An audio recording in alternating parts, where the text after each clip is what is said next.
No, I don't want your house to have no parking whatsoever. I recognize that private vehicles should always have a space to be parked near their place of residence.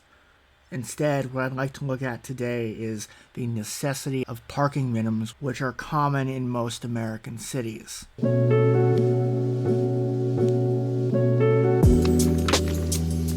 On paper, the idea of having a parking minimum in place is not a bad one.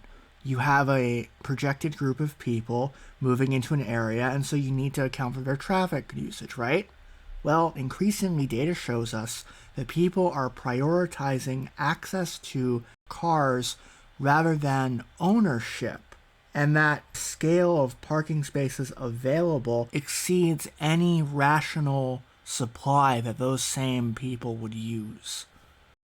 There are two primary categories of parking: on-street parking and off-street. The former is what you may expect, the right of a private vehicle to park on the street given certain criteria are met, such as being within a certain time frame.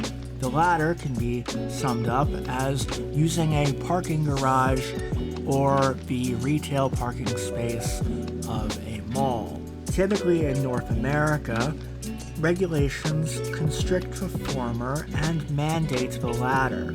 This type of mandate is what I want to hone in on today. Which do you think has more impact on the landscape of American cities?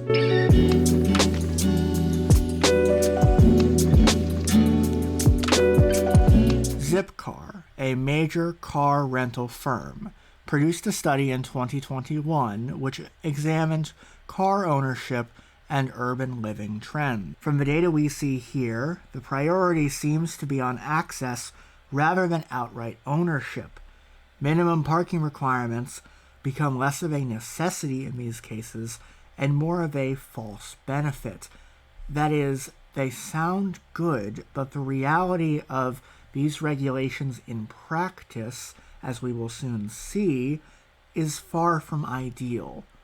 In Des Moines, Iowa, for instance, bowling alleys are required to have 5 parking spaces per lane in operation. That is to say, if a bowling alley has 10 lanes in the building, they need 50 spaces.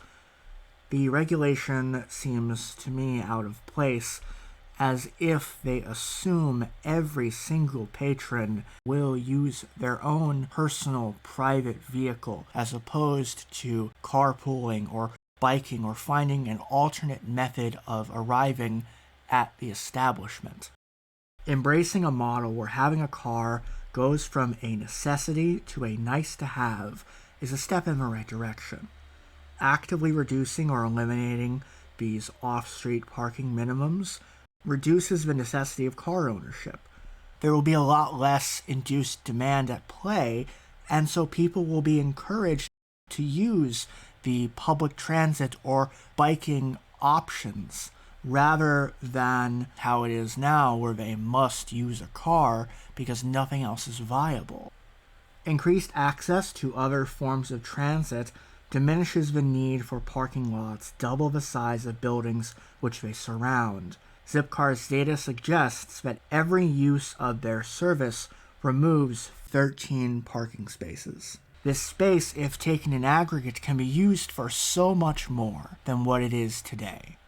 Zipcar's president, Tracy Jun, said, "In cities, there's been a shift away from individual parking spaces towards more shared spaces like bike lanes and outdoor dining. Increasingly, not owning a car saves people money, and the space reserved for cars that goes unused is a waste of financial resources and very much a shackle on the urban landscape."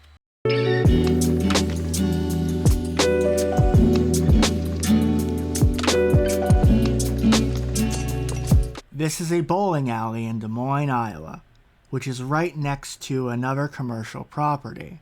Remember, bowling alleys have to have 5 spaces at minimum for every lane. In white, we have the businesses, which are likely no more than 5 minutes of walking time from each other. In red, we have the parking. Is all of this space truly necessary for these businesses? I know what you're probably thinking, that this is a one-off example. Sadly, no. May I present this? Another example in Des Moines, Iowa, courtesy of a transit enthusiast on Twitter. What this exactly is, I don't know. It looks to me as though there are 8 parking lots daisy-chained together around very little retail building space with some kind of highway above it. I cannot imagine these lots ever filling up to capacity. As cities expand in population and as people want to use more varied forms of transport, to me the optimal solution is to look at how you can get the most value out of the land that you have. A few cities, thankfully, have managed to reduce minimum off-street parking with some success.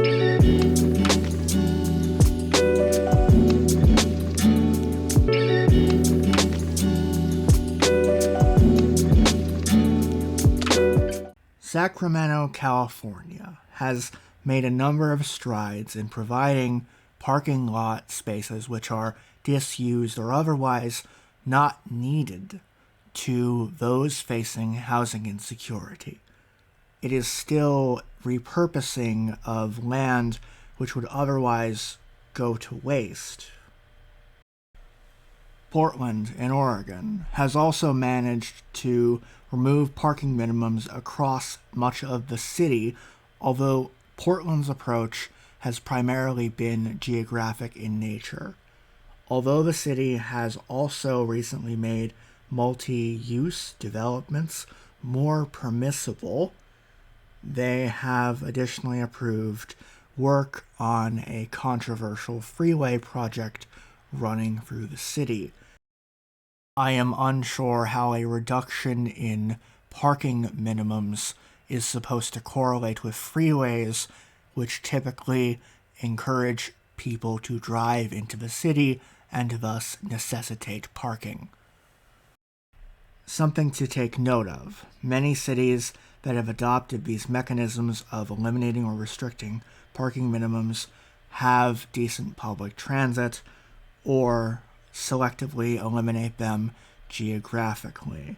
The disused parking can then be used for infill development. Speaking of infill development, Jersey City has brought a very, very strong example. This building in particular at 682 Route 440 and Virginia Avenue would be replacing a strip mall with a 15-story tower. There are still parking spaces, to be sure, but it isn't simply assuming that all residents must have a private motor vehicle. There are 218 residential units, about 2,000 square feet of retail space, and only 105 parking spaces. I imagine that they will introduce some form of bike storage or bike transit nearby to encourage multimodal forms of transit. Looking at the surrounding area, the structure seems to be well placed in an area that is seeing increased development.